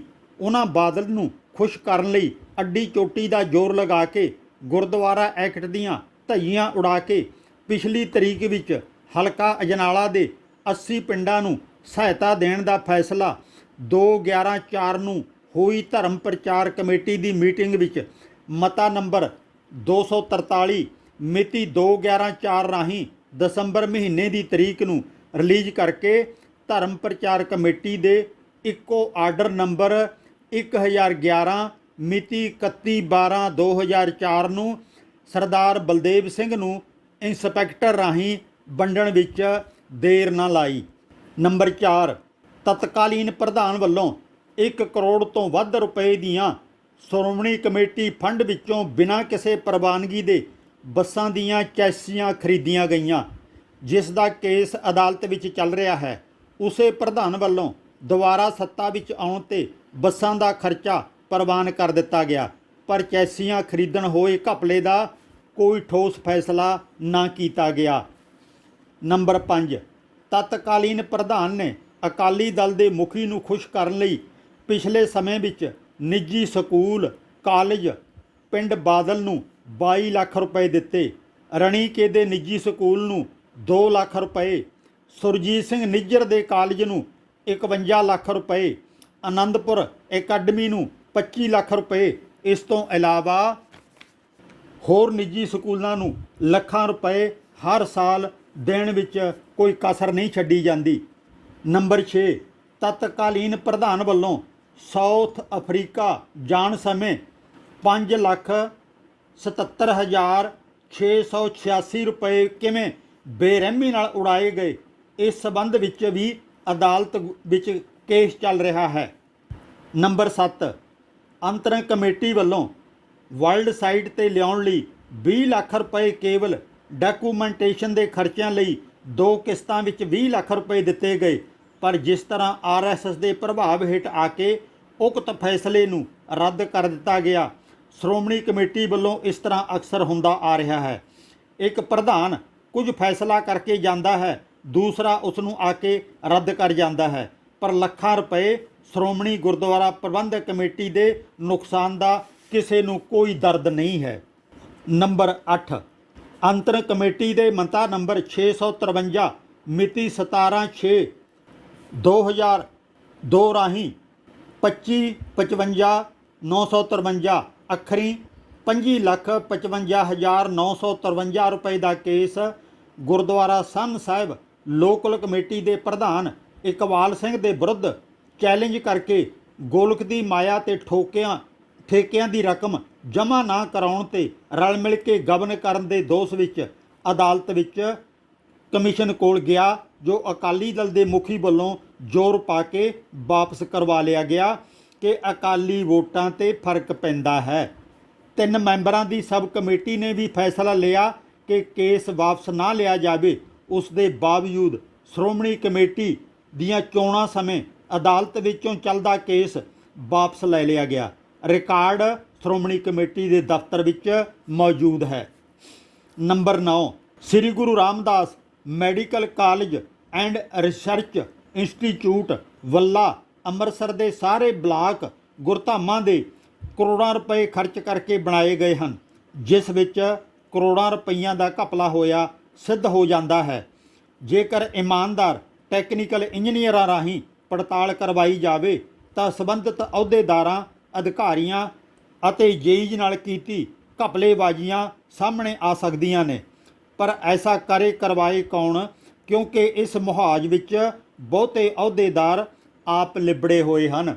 ਸਾਲ 2004 ਵਿੱਚ ਮੇਰੇ ਸਾਹਮਣੇ ਇੱਕ ਸ਼ਿਕਾਇਤ ਆਈ, ਜਿਸ ਦੀ ਪੜਤਾਲ ਕਰਵਾਈ ਗਈ ਤਾਂ ਬਣੀ ਹੋਈ ਬਿਲਡਿੰਗ ਦੇ ਭੁਗਤਾਨ ਕੀਤੇ ਬਿੱਲ ਚੈੱਕ ਕਰਵਾਏ ਤਾਂ ਸਾਫ਼ ਜ਼ਾਹਰ ਹੋਇਆ 56 ਟਨ ਦੇ ਕਰੀਬ ਭਾਵ 560 ਕੁਇੰਟਲ ਸਰੀਏ ਦਾ ਬਿੱਲ ਵੱਧ ਖਰਚ ਪਾਇਆ ਗਿਆ ਤੇ ਜਿਸ ਦੀ ਲਗਭਗ 9,24,528 ਰੁਪਏ ਸਰੀਏ ਦੀ ਕੀਮਤ ਬਣਦੀ ਹੈ, ਜਾਣੀ ਕਿ ਦੁੱਗਣਾ ਖਰਚਾ ਪਾ ਦਿੱਤਾ ਗਿਆ। 1,84,472 ਰੁਪਏ ਤਾਂ ਸਿੱਧੇ ਗਬਨ ਸਾਹਮਣੇ ਆ ਗਿਆ। ਉਸ ਸਮੇਂ ਦੇ ਐਕਟਿੰਗ ਪ੍ਰਧਾਨ ਨੇ ਆਪਣੇ ਵੱਲੋਂ ਇੱਕ ਸਬ ਕਮੇਟੀ ਬਣਾ ਕੇ ਰਫਾ ਦਫਾ ਕਰਨ ਦੀ ਕੋਸ਼ਿਸ਼ ਕੀਤੀ। ਇਸ ਸਬ ਕਮੇਟੀ ਵਿੱਚ ਸਰਦਾਰ ਸੁਖਵਿੰਦਰ ਸਿੰਘ ਝਬਾਲ ਮੈਂਬਰ ਸ਼੍ਰੋਮਣੀ ਕਮੇਟੀ, ਬੀਬੀ ਮਨਜੀਤ ਕੌਰ ਅਤੇ ਪਲਾਸੌਰ ਦਾ ਇੱਕ ਠੇਕੇਦਾਰ ਸ਼ਾਮਲ ਸੀ। ਇਹਨਾਂ ਆਪਣਾ ਕੰਮ ਕਰਕੇ ਪੜਤਾਲ ਨੂੰ ਠੱਪ ਕਰ ਦਿੱਤਾ ਅਤੇ ਦਫ਼ਤਰੀ ਪੜਤਾਲੀਆਂ ਨੂੰ ਦਬਾਉਣ ਦੀ ਕੋਸ਼ਿਸ਼ ਕੀਤੀ। ਪ੍ਰਧਾਨ ਅਤੇ ਅਹੁਦੇਦਾਰਾਂ ਦੀ ਨਵੀਂ ਚੋਣ ਹੋਣ ਤੋਂ ਬਾਅਦ ਇਹ ਕੇਸ ਕੁਝ ਇਮਾਨਦਾਰ ਮੈਂਬਰਾਂ ਜਥੇਦਾਰ ਸੰਤੋਖ ਸਿੰਘ ਕੋਟਲਾ ਅਤੇ ਸਰਦਾਰ ਸੁਖਵਿੰਦਰ ਸਿੰਘ ਦੋਬਲੀਆ ਦੇ ਨੋਟਿਸ ਵਿੱਚ ਲਿਆ ਕੇ ਦੁਬਾਰਾ ਇਨਕੁਆਰੀ ਲਈ ਮਾਰਕ ਕਰਵਾਇਆ ਤਾਂ ਉਸ ਕਮੇਟੀ ਤੇ ਵੀ ਦਬਾਅ ਪੈਂਦਾ ਵੇਖ ਉਹਨਾਂ ਮੈਂਬਰਾਂ ਨੇ ਰੌਲਾ ਪਾਇਆ ਤਾਂ ਟੈਕਨੀਕਲ ਇੰਜੀਨੀਅਰਾਂ ਨੂੰ ਵਿੱਚ ਸ਼ਾਮਲ ਕਰਕੇ ਪੂਰੇ ਕੇਸ ਦੀ ਘੋਖ ਕੀਤੀ ਗਈ। ਟੈਕਨੀਕਲ ਐਡਵਾਈਜ਼ਰਾਂ ਅਤੇ ਸਬ ਕਮੇਟੀ ਦੀ ਰਿਪੋਰਟ ਨੇ ਸਾਬਤ ਕਰ ਦਿੱਤਾ ਕਿ 550 ਕੁਇੰਟਲ ਸਰੀਏ ਦੀ ਇੱਥੇ ਚੋਰੀ ਹੋਈ ਹੈ। 550 ਕੁਇੰਟਲ ਸਰੀਏ ਦੀ ਚੋਰੀ ਹੋਈ ਹੈ। ਮਾਮਲਾ ਅੰਤਰ ਕਮੇਟੀ ਦੀ ਮੀਟਿੰਗ ਵਿੱਚ ਵਿਚਾਰਿਆ ਗਿਆ। ਫੈਸਲਾ ਇਹ ਹੋਇਆ ਕਿ ਸੰਬੰਧਿਤ ਠੇਕੇਦਾਰ ਪਾਸੋਂ ਗਬਨ ਕੀਤੀ ਰਕਮ ਵਸੂਲ ਕੀਤੀ ਜਾਵੇ ਤੇ ਸੰਬੰਧਿਤ ਅਧਿਕਾਰੀਆਂ ਨੂੰ ਮੁਅੱਤਲ ਕੀਤਾ ਜਾਵੇ, ਕਿਉਂਕਿ ਇਸ ਕੇਸ ਵਿੱਚ ਅਹੁਦੇਦਾਰ ਤੇ ਅਧਿਕਾਰੀ ਵੀ ਸ਼ਾਮਲ ਹਨ। ਇਸ ਲਈ ਮੌਜੂਦਾ ਪ੍ਰਧਾਨ ਨੇ ਵੀ ਕਿਸੇ ਅਹੁਦੇਦਾਰ ਅਤੇ ਅਧਿਕਾਰੀ ਤੇ ਕੋਈ ਐਕਸ਼ਨ ਨਹੀਂ ਲਿਆ। ਇਹ ਤਾਂ ਇੱਕ ਬਲਾਕ ਵਿੱਚ ਵੱਧ ਸਰੀਏ ਦੇ ਬਿੱਲ ਦਾ ਗਬਨ ਹੈ, ਪਰੰਤੂ ਜਿਵੇਂ ਇਹਨਾਂ ਨੇ ਦੂਜੇ ਬਲਾਕਾਂ ਦੇ ਠੇਕੇਦਾਰਾਂ ਵੱਲੋਂ ਲਾਏ ਐਸਟੀਮੇਟਾਂ ਤੋਂ ਵਧਾ ਕੇ ਬਿੱਲ ਬਣਾਏ ਅਤੇ ਪ੍ਰਵਾਨਗੀਆਂ ਦਿੱਤੀਆਂ, ਇਹਨਾਂ ਬਾਰੇ ਬਲਾਕਾਂ ਦੇ ਵੱਖ-ਵੱਖ ਠੇਕੇਦਾਰਾਂ ਦਾ ਕੰਮ ਚੈੱਕ ਕਰਕੇ Sri Guru Ramdas medical and research institute ਦੀਆਂ ਬਿਲਡਿੰਗਾਂ, ਸਟਾਫ ਕੁਆਟਰ, ਨਰਸਿੰਗ ਕਾਲਜ ਦੇ ਬਲਾਕਾਂ ਤੇ ਸੀਵਰੇਜ ਦੇ ਬਿੱਲ ਕਿਸੇ ਟੈਕਨੀਕਲ ਇੰਜੀਨੀਅਰਾਂ ਦੀ ਕਮੇਟੀ ਜੋ ਇਮਾਨਦਾਰੀ ਨਾਲ ਸਾਰਾ ਰਿਕਾਰਡ ਚੈੱਕ ਕਰਕੇ ਰਿਪੋਰਟ ਦੇਵੇ ਤਾਂ ਉੱਚ ਅਹੁਦੇਦਾਰਾਂ, ਅਧਿਕਾਰੀਆਂ ਤੇ ਜੇਈ ਦਾ ਨਕਾਬ ਖਾਲਸਾ ਪੰਥ ਦੇ ਸਾਹਮਣੇ ਆ ਸਕਦਾ ਹੈ, ਕਿਉਂਕਿ ਠੇਕੇਦਾਰਾਂ ਨੇ ਆਪਣੀ ਮਰਜ਼ੀ ਦੇ ਪ੍ਰਧਾਨਾਂ ਪਾਸੋਂ ਜੇਈ ਲਗਵਾਏ। ਐਸਡੀਓ ਵੀ ਉਹਨਾਂ ਦੀ ਮਰਜ਼ੀ ਨਾਲ ਲਗਾ ਕੇ ਪਿਛਲੇ ਬਿੱਲ ਬਣੇ ਹਨ। ਇਸ ਲਈ ਗੁਰੂ ਰਾਮਦਾਸ ਮੈਡੀਕਲ ਕਾਲਜ ਦੀਆਂ ਬਿਲਡਿੰਗਾਂ ਵਧੇਰੇ ਪੜਤਾਲ ਦੀਆਂ ਮੁਤਾਜ ਹਨ। ਇੱਥੇ ਹੀ ਬਸ ਨਹੀਂ, ਮੌਜੂਦਾ ਪ੍ਰਧਾਨ ਤੇ ਸਕੱਤਰ ਨੇ ਸਾਰੇ ਕਾਨੂੰਨ ਛਿੱਕੇ ਟੰਗ ਕੇ ਕਰੋੜਾਂ ਰੁਪਏ ਦੇ ਕੰਮ ਬਿਨਾਂ ਕਿਸੇ ਪ੍ਰਵਾਨਗੀ, ਬਿਨਾਂ ਇਸ਼ਤਿਹਾਰਾਂ ਤੇ ਬਿਨਾਂ ਟੈਂਡਰਾਂ ਦੇ 3 ਮਹੀਨੇ ਬਾਅਦ ਉਹਨੇ ਠੇਕੇਦਾਰਾਂ ਦੇ ਰੇਟ ਵਧਾ ਦਿੱਤੇ, ਜਿਸ ਦਾ ਸਬੂਤ ਦਫ਼ਤਰਾਂ ਦੀਆਂ ਫਾਈਲਾਂ ਵਿੱਚ ਮੌਜੂਦ ਹੈ। ਜਦ ਇੱਕ ਵਾਰ ਕੰਮ ਠੇਕੇਦਾਰ ਨੂੰ ਅਲਾਟ ਕੀਤਾ ਜਾਂਦਾ ਹੈ ਤਾਂ ਉਸ ਦਾ 3 ਮਹੀਨੇ ਬਾਅਦ ਰੇਟ ਕਿਸੇ ਵੀ ਹਾਲਤ ਵਿੱਚ ਨਹੀਂ ਵਧਾਇਆ ਜਾ ਸਕਦਾ। ਦੂਜਾ, ਜਿਹੜਾ ਕੰਮ ਪਹਿਲਾਂ 30% ਤੇ ਦਿੱਤਾ ਜਾਂਦਾ ਰਿਹਾ ਹੈ, ਉਹ ਹੁਣ 30 ਤੋਂ 33 ਵੱਧ ਰੇਟ ਤੇ ਦਿੱਤਾ ਜਾ ਰਿਹਾ ਹੈ। ਦੇਣ ਵੀ ਕਿਉਂ ਨਾ, ਪ੍ਰਧਾਨ ਦੇ ਪੀਏ ਦੀ ਕੋਠੀ ਵੀ ਤਾਂ ਉਸੇ ਹੀ ਠੇਕੇਦਾਰ ਨੇ 4-5 ਮਹੀਨੇ ਪਹਿਲਾਂ ਮੁਕੰਮਲ ਕੀਤੀ ਸੀ ਨਾ। ਇਹ ਸਾਫ਼ ਜ਼ਾਹਰ ਹੈ ਕਿ ਹੁਣ ਵਾੜ ਹੀ ਖੇਤ ਨੂੰ ਖਾਣ ਲੱਗ ਪਈ ਹੈ। ਖਾਲਸਾ ਜੀ ਉੱਠੋ, ਹੰਬਲਾ ਮਾਰੋ ਤੇ ਗੁਰਧਾਮਾਂ ਦੀ ਹੋ ਰਹੀ ਲੁੱਟ-ਖੁੱਟ ਨੂੰ ਬਚਾਓ। ਚਾਰੇ ਪਾਸੇ ਲੁੱਟਾਂ ਮਚੀਆਂ ਹੋਈਆਂ ਨੇ। ਹੁਣ ਇਹ ਸਾਰੀਆਂ ਕਰਤੂਤਾਂ ਤੁਸੀਂ ਦੇਖ ਲਈਆਂ ਇਹਨਾਂ ਦੀਆਂ ਜਿਹੜੀਆਂ ਹੈਗੀਆਂ ਨੇ। ਹੁਣ ਸ਼੍ਰੀ ਦਰਬਾਰ ਸਾਹਿਬ ਆ ਜਾਂਦੇ ਕਿ ਘਪਲੇ ਜਿਹੜੇ ਆ, ਘਪਲੇ ਦੇ ਨਾਲ ਨਾਲ ਅਸੀਂ ਸ਼੍ਰੀ ਅੰਮ੍ਰਿਤਸਰ ਸਾਹਿਬ ਨੂੰ ਪਵਿੱਤਰ ਨਗਰੀ ਦਾ ਦਰਜਾ ਦੇਣ ਨੂੰ ਫਿਰਦੇ ਹਾਂ। ਤੁਸੀਂ ਇਹ ਮੰਨਦੇ ਹੋ ਪਵਿੱਤਰ ਨਗਰੀ ਦਾ ਦਰਜਾ ਦਿੱਤਾ ਹੋਇਆ ਆ, ਪਰ ਅਗਰ ਉਸ ਪਵਿੱਤਰ ਨਗਰੀ ਦੇ ਵਿੱਚ ਸੜਕਾਂ ਦੇ ਉੱਤੇ ਸਰੇਆਮ ਤਮਾਕੂ ਬੀੜੇ ਵਿਕਣਗੇ ਤੇ ਜਾਂ ਬੀਅਰ ਬਾਰ ਖੋਲੇ ਜਾਣਗੇ ਜਾਂ ਜਿਸਮ ਫਰੋਸ਼ੀ ਦਾ ਧੰਦਾ ਹੋਏਗਾ, ਤੁਸੀਂ ਕੀ ਕਹਿ ਸਕਦੇ ਹੋ? ਆ ਵੀਡੀਓ ਧੰਦੇ ਵਾਲੀ ਦਾ ਬਿਆਨ ਇਹ ਹੈ, ਆਪਣਾ ਬਿਆਨ ਬੋਲ। ਤੈਨੂੰ ਇਹ ਲੈ ਗਿਆ ਸੀ? ਹਾਂਜੀ। ਧੰਦੇ ਵਾਲੀ ਨੇ ਦੱਸਿਆ ਕਿ ਇਹ ਮੈਨੂੰ ਖੁਦ ਲੈ ਕੇ ਆਏ। ਤੇ ਕੀ ਕਿਹਾ ਸੀ ਤੈਨੂੰ? ਵੀ ਸਾਡੇ ਹੋਟਲ 'ਚ ਕਸਟਮਰ ਬੜੇ ਆ ਤੇ ਤੁਸੀਂ ਸਾਡੇ ਹੋਟਲ ਵਿੱਚ ਗਾਹਕ ਬਹੁਤ ਹੁੰਦੇ ਨੇ ਤੇ ਤੈਨੂੰ ਕੰਮ ਦਿੱਤਾ ਜਾਵੇਗਾ। ਬਸ ਇਹ ਇੰਨੀ ਕੀ ਵੀਡੀਓ ਮੈਂ ਤੁਹਾਨੂੰ ਐਕਸਪਲੇਨ ਕਰਦਾ, ਕਿਉਂਕਿ ਇਹ ਵੀ ਕਿਸੇ ਦੀ ਧੀ ਹੋਣੀ ਹੈ, ਕਿਸੇ ਦੀ ਬੇਟੀ ਹੋਣੀ ਹੈ। ਦਰਬਾਰ ਸਾਹਿਬ ਦੇ ਨੇੜੇ ਦੀ ਵੀਡੀਓ ਕਿਸ ਨੂੰ ਚਾਹੀਦੀ ਹੋਗੀ ਮੈਨੂੰ ਗੱਲ ਕਰ ਦੇਣਾ, ਮੈਂ ਪੂਰੀ ਭੇਜ ਦਾਂਗਾ। ਤੇ ਦਰਬਾਰ ਸਾਹਿਬ ਦੇ ਨੇੜੇ ਮਤਲਬ ਹੋਟਲਾਂ ਦੇ ਵਿੱਚ ਜਿਸਮ ਫਰੋਸ਼ੀ ਚੱਲਦੀ ਹੈ ਤੇ ਇਹ ਇੱਕ ਤੁਸੀਂ ਕਹਿ ਸਕਦੇ ਧੰਦੇ ਵਾਲੀ ਹੀ ਆ। ਸਿਰਫ ਇਹ ਨਹੀਂ, ਮੇਰੇ ਕੋਲ ਬਹੁਤ ਮੈਸੇਜ ਆਏ ਨੇ ਕਿ ਦਰਬਾਰ ਸਾਹਿਬ ਦੇ ਨੇੜੇ ਤੇੜੇ ਜਿੰਨੇ ਹੋਟਲ ਜਾਂ ਰੈਸਟੋਰੈਂਟਸ ਖੁੱਲੇ ਹੋਏ ਨੇ ਉੱਥੇ ਵੱਡੇ ਪੱਧਰ ਦੇ ਉੱਤੇ ਮਤਲਬ ਸ਼ਰਾਬ ਦੀ ਵਿਕਰੀ ਚੱਲ ਰਹੀ ਹੈ। ਬੀਅਰ ਬਾਰ ਸਿੱਧਾ ਸਰੇਆਮ ਲਿਖ ਕੇ ਲਾਏ ਹੋਏ ਨੇ। ਤੇ ਹੁਣ ਧਾਮੀ ਸਾਹਿਬ ਕਿੱਥੇ ਹੋ? ਹੁਣ ਸਾਡੇ ਮਤਲਬ ਪੰਥਕ ਆਗੂ ਕਿੱਥੇ ਨੇ? ਹੁਣ ਗੁਰੂ ਦੀ ਮਰਿਆਦਾ ਕਿੱਥੇ ਹੈ? ਹੁਣ ਉਹਨਾਂ ਉੱਤੇ ਕਾਰਵਾਈ ਕਿਉਂ ਨਹੀਂ ਹੁੰਦੀ? ਜੇ ਸ਼੍ਰੀ ਅੰਮ੍ਰਿਤਸਰ ਸਾਹਿਬ ਪਵਿੱਤਰ ਨਗਰੀ ਹੈ ਤਾਂ ਉਸ ਪਵਿੱਤਰ ਨਗਰੀ ਦੇ ਵਿੱਚ ਆਹ ਕੁਕਰਮ ਕਿੱਦਾਂ ਹੋ ਰਹੇ ਨੇ? ਅਪਵਿੱਤਰ ਚੀਜ਼ਾਂ ਕਿੱਦਾਂ ਵਿਕ ਰਹੀਆਂ ਨੇ? ਦੱਸੋਗੇ? ਜਵਾਬ ਚਾਹੀਦਾ ਹੈ। ਫਿਰ ਤੁਸੀਂ ਕਹਿੰਦੇ ਹੋ ਵੀ ਲੋਕ ਮਰਿਆਦਾ ਭੰਗ ਕਰਦੇ ਨੇ, ਲੋਕ ਮਰਿਆਦਾ ਤੋੜਦੇ ਨੇ ਤੇ ਲੋਕ ਪੁੱਠੀਆਂ ਹਰਕਤਾਂ ਕਰਦੇ ਨੇ। ਲੋਕ ਪੁੱਠੀਆਂ ਹਰਕਤਾਂ ਕਰਨਗੇ। ਆ ਫਤਿਹਗੜ੍ਹ ਸਾਹਿਬ ਦੀ ਇੱਕ ਹੋਰ ਵੀਡੀਓ ਦਿਖਾ ਦਿੰਨੇ ਆ ਜੀ, ਨਿਊਜ਼ 18 ਤੇ ਚੱਲ ਰਹੀ ਹੈ। ਸਵਾਰ ਕੀ ਜੱਫੀ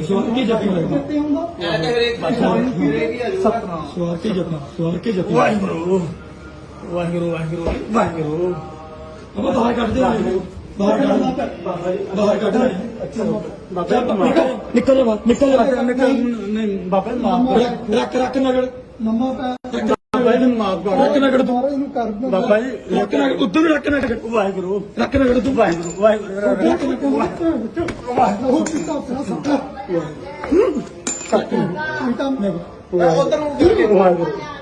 ਅਸੀਂ ਬਹੁਤ ਲਹੂ ਪੀਤਾ ਸੀ ਵੀ ਉਧਰ ਮੂੰਹ ਕਰ ਗਲਤੀ ਮੰਨ ਮਨ ਸਾਲਿਆ ਵਾਹਿਗੁਰੂ ਕਿ ਅੱਜ ਤੋਂ ਬਾਅਦ ਨਹੀਂ ਕਰਦਾ ਨਹੀਂ ਕਰਦਾ ਬਾਬਾ ਜੀ ਬੜੀ ਵੱਡੀ ਨਿਕਲ ਜਾ ਬਾਹਰ ਨਿਕਲ ਤੈਨੂੰ ਮਨਾਉਂਦੇ ਨਿਕਲ ਜਾ ਬਾਹਰ ਤੇ ਨਿਕਲ ਜਾ ਉੱਠ ਨਾ ਨਿਕਲ ਜਾ ਚੱਲ ਵਾਹਿਗੁਰੂ ਕਿਵੇਂ ਆ ਬੰਦਾ ਬਣ ਕੇ ਉੱਠ ਗਿਆ ਬੰਦਾ ਬਣ ਕੇ ਹੋਰ ਵੀ ਬਾਬਾ ਉੱਠ ਵਾਹਿਗੁਰੂ ਇਹ ਕਿਤੇ ਗਾਈ ਬਣਾਇਆ ਹੋਇਆ ਸਪਨਾ ਤੇਰਾ ਸਮਾਨ ਪੂਰਾ ਬਾਬਾ ਜੀ ਮੈਨੂੰ ਕੋਈ ਰੁਪਈਆ ਨਹੀਂ ਕੱਢਿਆ ਇਹਦੇ ਵਿੱਚ ਤੇ ਸੜ ਕੇ ਪੂਰਾ ਨਿਕਲ ਜਾ ਫੋਨ ਕਰਾਂ ਮੈਂ ਉੱਤੇ ਜੁੱਤੀ ਬਾਅਦ ਚ ਆ ਜੂਗੀ ਉੱਤੇ ਲੰਘ ਜਾ ਜੁੱਤੀ ਤੇ ਬੜੀ ਨਹੀਂ ਹੈਗੀ ਕੋਈ ਵੀ ਉਹੀ ਵਰਨਗੀਆਂ ਜੇ ਨਾ ਤੇਰੇ ਕੱਪੜੇ ਪਾੜੀਏ ਉਹਦੀ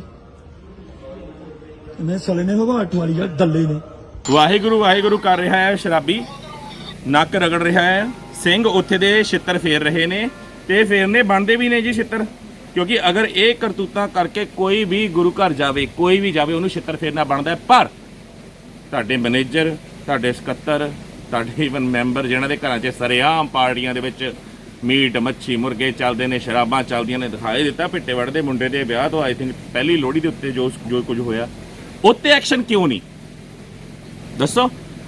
ਆ ਜਿਹੜੇ ਕਮੀਨੇ ਹੈ ਨਾ ਕੰਜਰ, ਜਿਹਨਾਂ ਦੀ ਹਿੰਮਤ ਪੈ ਜਾਂਦੀ ਹੈ ਗੁਰੂ ਘਰ ਦੇ ਅੰਦਰ ਤਮਾਕੂ ਬੀੜਾ ਲੈ ਕੇ ਜਾਣ ਜਾਂ ਦਾਰੂ ਪੀ ਕੇ ਗੁਰੂ ਘਰ ਦੇ ਅੰਦਰ ਜਾਣ ਦੀ, ਇਹਨਾਂ ਦੀ ਹਿੰਮਤ ਐਵੇਂ ਹੀ ਨਹੀਂ ਪੈਂਦੀ। ਇਹਨਾਂ ਨੂੰ ਪਤਾ ਹੁੰਦਾ ਗੁਰੂ ਘਰ ਦੇ ਵਿੱਚ ਜਿਹੜੇ ਕੁਕਰਮ ਚੱਲ ਰਹੇ ਨੇ, ਚੱਲ ਤਾਂ ਰਹੇ ਨੇ, ਜਿਹੜੇ ਬਚੇ ਖੁਚੇ ਸੀ ਮੈਂ ਜੱਗ ਜ਼ਾਹਿਰ ਕਰਤੇ, ਮੈਂ ਵੀ ਗੁਨੇਗਾਰ ਆ ਉਹਦਾ, ਪਰ ਉਹ ਵਾਹਿਗੁਰੂ ਦੇਖਦਾ ਆ ਵੀ ਇਹ ਗੁਨਾਹ ਮੈਨੂੰ ਤਾਂ ਕਰਨਾ ਪਿਆ ਵੀ ਕੱਲ ਫਿਰ ਤੋਂ ਸਾਨੂੰ ਉਹ ਦਿਨ ਨਾ ਦੇਖਣਾ ਪੈ ਜਾਵੇ ਸੰਗਤ ਨੂੰ ਕਿ ਮੱਸੇ ਰੰਗੜ ਵਾਂਗ ਕੋਈ ਕੰਜਰੀਆਂ ਨਚਾਉਣ ਤੱਕ ਤੇ ਉਤਰ ਆਵੇ। ਤਾਂ ਮੈਨੂੰ ਅੱਜ ਹੀ ਤੁਹਾਡੇ ਚੋਲਿਆਂ ਦੇ ਪਿੱਛੇ ਦੇ ਜਿਸਮ ਦਿਖਾਣੇ ਪੈ ਗਏ ਵੀ ਆਹ ਕਰਤੂਤਾਂ ਕਰਦੇ ਨੇ ਇਹ ਚੋਲੇ ਪਾ ਕੇ ਹਮਾਮ 'ਚ ਸਾਰੇ ਨੰਗੇ ਨੇ, ਜਿਹੜੇ ਉੱਚ ਅਹੁਦਿਆਂ ਤੇ ਬੈਠੇ ਨੇ ਬਹੁਤਾਤ, ਠੀਕ ਹੈ, ਮਤਲਬ ਸਾਰੇ ਨੰਗੇ ਨੇ। ਤੁਸੀਂ ਸਮਝਦੇ ਹੋ ਸਾਰੀ ਐਸਜੀਪੀਸੀ ਹੁਣ ਘੇਰ ਲਿਓ, ਉਹਨੂੰ ਕਹਿ ਦਿਓ ਪ੍ਰਤਾਪ ਸਿੰਘ ਨੂੰ, ਸੈਣੀ ਨੇ ਫੇਰ ਤੋਂ ਕਹਿਤਾ ਸਾਰੇ ਨੰਗੇ ਨੇ, ਹੁਣ ਲਾ ਦਿਓ ਮੋਰਚਾ ਸੈਣੀ ਦੇ ਖਿਲਾਫ। ਸੈਣੀ ਨੇ ਸਾਰੀ ਐਸਜੀਪੀਸੀ ਨੂੰ ਕਹਿਤਾ ਜੀ ਸਾਰੇ ਨੰਗੇ ਨੇ, ਸਾਰੇ ਨੰਗੇ ਮਤਲਬ ਘਟੀਆ ਮਾਨਸਿਕਤਾ ਵਾਲੇ ਸਾਰੇ ਨੰਗੇ ਨੇ, ਠੀਕ ਹੈ ਜੀ। ਮੈਂ ਕਦੇ ਪੂਰੀ ਐਸਜੀਪੀਸੀ ਨੂੰ ਮਾੜਾ ਨਹੀਂ ਕਿਹਾ, ਉਦੋਂ ਵੀ ਜਿਹੜੇ ਸ਼ਬਦ ਯੂਜ਼ ਕੀਤੇ ਸੀ ਮੈਂ ਹਰਾਮ ਦੀਆਂ ਮਾਰਾ, ਮੈਂ ਉਹਨਾਂ ਵਾਸਤੇ ਕੀਤੇ ਸੀ ਜਿਹੜੇ ਕਰਪਟ ਨੇ, ਘਟੀਆ ਨੇ, ਬਲਾਤਕਾਰੀ ਨੇ, ਜਿਹਨਾਂ ਦੇ ਉੱਤੇ ਕਾਰਵਾਈਆਂ ਹੋਈਆਂ ਨੇ, ਉਹ ਕੱਢ ਕੇ ਬਾਹਰ ਕਰੋ ਧਾਮੀ ਸਾਹਿਬ। ਆਹ ਸ਼ਬਦ ਸੀ ਮੇਰੇ, ਪਰ ਧਾਮੀ ਸਾਹਿਬ ਆਪਣੀ ਮਰਿਆਦਾ ਭੁੱਲ ਗਏ, ਕਹਿੰਦੇ ਇੱਕ ਭੌਂਕਾ ਰੱਖ ਲਿਆ ਸਰਕਾਰ ਨੇ। ਜਦੋਂ ਮੈਂ ਪੁੱਛਿਆ ਵੀ ਤੁਹਾਡੇ ਕਿਹੜੇ ਬੰਦੇ ਨੂੰ ਉਹ ਭੌਂਕਾ ਬਣਾਉਣ ਨੂੰ ਫਿਰਦੇ ਸੀ ਜਿਹਨੂੰ ਕਰੋੜਾਂ ਦੀ ਆਫਰ ਦਿੱਤੀ ਸੀ, ਫੇਰ ਕੋਈ ਜਵਾਬ ਨਹੀਂ। ਜਵਾਬ ਦੇ ਦਿਓ, ਗੱਲ ਇੱਥੇ ਮੁੱਕ ਜੂਗੀ। ਮੈਂ ਕੋਈ ਤੁਹਾਡਾ ਦੁਸ਼ਮਣ ਨਹੀਂ ਹੈਗਾ, ਮੈਂ ਕੌਮ ਦਾ ਕੋਈ ਦੁਸ਼ਮਣ ਨਹੀਂ ਹੈਗਾ, ਤੁਸੀਂ ਮੈਨੂੰ ਜਵਾਬ ਦਿਓ, ਮੈਂ ਜ਼ੁਬਾਨ ਬੰਦ ਕਰ ਲਾਂਗਾ। ਕੌਮ ਜੋ ਜਵਾਬ ਮੰਗਦੀ ਹੈ, ਸਿੱਖ ਸੰਗਤ ਜੋ ਜਵਾਬ ਮੰਗਦੀ ਹੈ, ਤੁਸੀਂ ਜਵਾਬ ਦਿਓ, ਅਸੀਂ ਚੁੱਪ ਕਰ ਜਾਾਂਗੇ। ਅੰਤਤಃ ਫੇਰ ਤੋਂ ਮੈਂ ਭਗਵੰਤ ਮਾਨ ਸਰਕਾਰ ਨੂੰ ਬੇਨਤੀ ਕਰਦਾ, ਕੱਲ੍ਹ ਅੰਮ੍ਰਿਤਸਰ ਦੇ ਵਿੱਚ ਬਹੁਤ ਵੱਡੀ ਰੈਲੀ ਸੀ ਤੁਹਾਡੀ, ਮੈਂ ਵੀ ਫਸਿਆ ਰਿਹਾ ਉਸ ਰੈਲੀ 'ਚ ਬਹੁਤ ਚਿਰ, ਸੋ ਮੈਂ ਇਹੀ ਬੇਨਤੀ ਕਰਾਂਗਾ, ਕਿਸੇ ਕੰਮ ਗਿਆ ਸੀ ਉੱਥੇ, ਰਿਸਕ ਲੈ ਕੇ ਗਿਆ ਸੀ ਉੱਥੇ, ਸੋ ਤੁਸੀਂ ਕਿਰਪਾ ਕਰਕੇ ਆਹ ਕੰਮ ਵੱਲ ਵੀ ਧਿਆਨ ਦਿਓ। ਜੇ ਚਾਹੁੰਦੇ ਹੋ ਕਿ ਪੰਜਾਬ ਦੀ ਸੰਗਤ ਤੁਹਾਡੇ ਤੇ ਭਰੋਸਾ ਕਰੇ, ਤੁਹਾਡੇ ਤੇ ਯਕੀਨ ਕਰੇ, ਗੁਰੂ ਘਰ ਤੁਹਾਨੂੰ ਸਾਫ਼ ਕਰਨੇ ਪੈਣੇ ਨੇ। ਇਹ ਜਿੰਨੇ ਮਰਜ਼ੀ ਇਲਜ਼ਾਮ ਤੁਹਾਡੇ ਤੇ ਲਾਈ ਜਾਣ, ਜੋ ਮਰਜ਼ੀ ਤੁਹਾਨੂੰ ਕਹੀ ਜਾਣ, ਠੀਕ ਹੈ, ਕਿ ਤੁਸੀਂ ਕਿਸੇ ਬਗਾਨੇ ਸੂਬੇ ਦੇ ਕਿਸੇ ਬੰਦੇ ਨੂੰ ਸਿਕਿਉਰਿਟੀ ਦੇਤੀ, ਇਹਨੂੰ ਦੇਤੀ, ਤੁਹਾਡੀ ਸਪੀਚ ਸੁਣੀ ਸੀ ਮੈਂ, ਉਹ ਸਾਰੀਆਂ ਗੱਲਾਂ ਜਾਇਜ਼ ਨੇ। ਦੁੱਧ ਦਾ ਦੁੱਧ, ਪਾਣੀ ਦਾ ਪਾਣੀ, ਸੰਗਤ ਕਰਨ ਵਾਸਤੇ ਬੈਠੀ ਹੈ। ਤੁਸੀਂ ਆਹ ਕਾਰਜ ਆਰੰਭੋ, ਇੱਕ ਵਾਰ ਖੜ ਕੇ ਦੜਕੇ ਦੇ ਨਾਲ ਕਹੋ ਕਿ ਅਸੀਂ ਜੁਡੀਸ਼ੀਅਲ ਕਮਿਸ਼ਨ ਭੰਗ ਕਰ ਰਹੇ ਹਾਂ, ਅਸੀਂ ਆਡਿਟ ਕਰਵਾਉਣ ਲੱਗੇ ਹਾਂ, ਦੇਖਿਓ ਇਹਨਾਂ ਦੀ ਜਾਨ ਨਿਕਲਦੀ। ਸੋ ਸੰਗਤ ਜੀ, ਸਾਡਾ ਹੀ ਫਰਜ਼ ਬਣਦਾ ਹੈ ਵੀ ਅਸੀਂ, ਮੈਂ ਹਮੇਸ਼ਾ ਹਰ ਐਪੀਸੋਡ 'ਚ ਬੋਲਦਾ, ਜੋ ਵੀ ਤੁਸੀਂ ਦਾਨ ਕੀਤਾ ਹੈ, ਗੁਪਤ ਦਾਨ ਕੀਤਾ ਹੈ, ਸੋਨੇ ਦਾ ਤੋਲਾ ਵੀ ਚੜਾਇਆ ਆ, ਹਿਸਾਬ ਮੰਗੋ ਇਹਨਾਂ ਤੋਂ। ਵਿਦੇਸ਼ 'ਚ ਆ ਕੇ ਛਾਪਾਖਾਨਾ ਖੋਲ੍ਹਣ ਲੱਗਿਆ, ਪਹਿਲਾਂ 5 ਵਾਰ ਇਹ ਵਫਦ ਇਹਨਾਂ ਦੇ ਜਾ ਚੁੱਕੇ ਨੇ, ਉਹਨਾਂ 5 ਵਫਦਾਂ 'ਚ ਇਹਨਾਂ ਨੇ ਕੀ ਚੰਨ ਚਾੜਿਆ ਆ। ਕੱਲ ਤੁਹਾਨੂੰ ਇਹ ਗੱਲ ਕਹੀ ਸੀ ਨਾ, 2 ਕਰੋੜ ਰੁਪਏ ਇਹਨਾਂ ਨੇ 2015 ਦੇ ਵਿੱਚ ਉੱਥੇ ਭੇਜਿਆ ਸੀ। ਅੱਜ ਦੱਸਦਾ ਕਿੰਨੇ ਭੇਜਿਆ ਸੀ ਤੇ ਕਿੰਨੇ ਖਾਦਾ, ਤੇ ਜਿਹੜਾ PDF ਉੱਥੇ ਕੌਣ ਬੰਦਾ ਲੈ ਗਿਆ ਉਹ ਵੀ ਤੁਹਾਨੂੰ ਦੱਸਾਂਗਾ ਅਗਲੇ ਐਪੀਸੋਡ ਦੇ ਵਿੱਚ। ਸੋ ਬਣੇ ਰਹੋ ਮੇਰੇ ਨਾਲ ਤੇ ਸੱਚ ਨੂੰ ਸੱਚ, ਝੂਠ ਨੂੰ ਝੂਠ ਕਹਿਣ ਦਾ ਮਾਦਾ ਰੱਖਿਆ ਕਰੋ। ਜਿਹੜੇ ਇਨਸਾਨ ਗਲਤ ਨੇ, ਚਾਹੇ ਗੁਰੂ ਹਦੂਦ ਦੇ ਅੰਦਰ ਨੇ, ਅਗਰ ਉਹ ਗੁਰੂ ਹਦੂਦ ਦੇ ਅੰਦਰ ਕੁਛ ਵੀ ਮਾੜਾ ਕਰਦੇ ਨੇ, ਧੀਆਂ ਭੈਣਾਂ ਦੇ ਤੇ ਮਾੜੀ ਅੱਖ ਰੱਖਦੇ ਨੇ, ਮਰਿਆਦਾ ਭੰਗ ਕਰਦੇ ਨੇ, ਚਾਹੇ ਮੈਂ ਕਹਿ ਰਿਹਾ ਚਿੱਟੇ ਦਾੜੇ ਵਾਲਾ ਕਿਉਂ ਨਾ ਹੋਵੇ, ਕੋਈ ਗਾਤਰੇ ਚੋਲੇ ਵਾਲਾ ਕਿਉਂ ਨਾ ਹੋਵੇ, ਪਹਿਲਾਂ ਚਪੇੜ ਮਾਰੋ, ਬਾਅਦ 'ਚ ਗੱਲ ਕਰੋ, ਦੇਖੀ ਜਾਊਗੀ। ਪਰ ਬੇਮਤਲਬ ਨਹੀਂ, ਜਿਹੜਾ ਮਰਿਆਦਾ ਤੋਂ ਬਾਹਰ ਜਾ ਕੇ ਤੁਹਾਡੇ ਨਾਲ ਕੋਈ ਬਦਤਮੀਜ਼ੀ ਕਰਦਾ, ਬਦਸਲੂਕੀ ਕਰਦਾ। ਕਮਰੇ ਨਹੀਂ ਮਿਲਦੇ ਸਰਾਵਾਂ ਦੇ ਵਿੱਚ, ਲਾਈਵ ਹੋਵੋ, ਵੀਡੀਓਜ਼ ਪਾਓ ਆਪਣੀਆਂ, ਜਿੱਥੇ ਜਿਹੜਾ ਬਦਤਮੀਜ਼ੀ ਕਰਦਾ ਵੀਡੀਓਜ਼ ਪਾਣੀਆਂ ਸ਼ੁਰੂ ਕਰੋ। ਪਰ ਜੋ ਤੁਸੀਂ ਗੁਪਤਦਾਨ ਕੀਤਾ, ਉਹ ਗੁਪਤਦਾਨ ਇਹਨਾਂ ਦੇ ਗੁਪਤ ਤੱਕ ਹੀ ਗਿਆ ਆ, ਸੰਗਤ ਸਾਹਮਣੇ ਕੁਝ ਨਹੀਂ ਆਇਆ। ਹਿਸਾਬ ਲੈਣਾ ਤੁਹਾਡਾ ਫਰਜ਼ ਹੈ, ਨਹੀਂ ਤਾਂ ਉਸ ਗੁਰੂ ਕਲਗੀਧਰ ਦੀ ਕਚਹਿਰੀ ਦੇ ਵਿੱਚ ਤੁਸੀਂ ਗੁਨੇਗਾਰ ਹੋਵੋਗੇ, ਉਸ ਗੁਰੂ ਰਾਮਦਾਸ ਦੀ ਕਚਹਿਰੀ 'ਚ ਤੁਸੀਂ ਗੁਨੇਗਾਰ ਹੋਵੋਗੇ। ਕਿਉਂਕਿ ਗੁਨਾਹ ਕਰਨ ਵਾਲੇ ਨੂੰ ਹੌਸਲਾ ਅਫਜ਼ਾਈ ਦੇਣਾ ਉਸ ਤੋਂ ਵੱਡਾ ਗੁਨਾਹ ਆ। ਤੇ ਤੁਸੀਂ ਗੁਪਤਦਾਨ ਕਰ ਕਰਕੇ ਇਹਨਾਂ ਦੇ ਹੌਸਲੇ ਇੰਨੇ ਵਧਾਤੇ ਕਿ professional group of special criminals ਦਾ ਇਹ ਇੱਕ ਬਣ ਗਿਆ, ਠੀਕ ਹੈ, ਜਾਂ ਕਹਿ ਸਕਦਾ special group of professional criminals ਦੀ ਵਿੱਚ ਇਹਨੇ ਤਬਦੀਲ ਕਰਤੀ ਸ਼੍ਰੋਮਣੀ ਗੁਰਦੁਆਰਾ ਪ੍ਰਬੰਧਕ ਕਮੇਟੀ। ਸਾਥ ਦੇਣੇ ਹੋ ਤਾਂ ਆਹ ਕੰਮ ਜ਼ਰੂਰ ਕਰਿਓ। ਦਿਓ ਇਜਾਜ਼ਤ। ਵਾਹਿਗੁਰੂ ਜੀ ਕਾ ਖਾਲਸਾ, ਵਾਹਿਗੁਰੂ ਜੀ ਕੀ ਫਤਿਹ।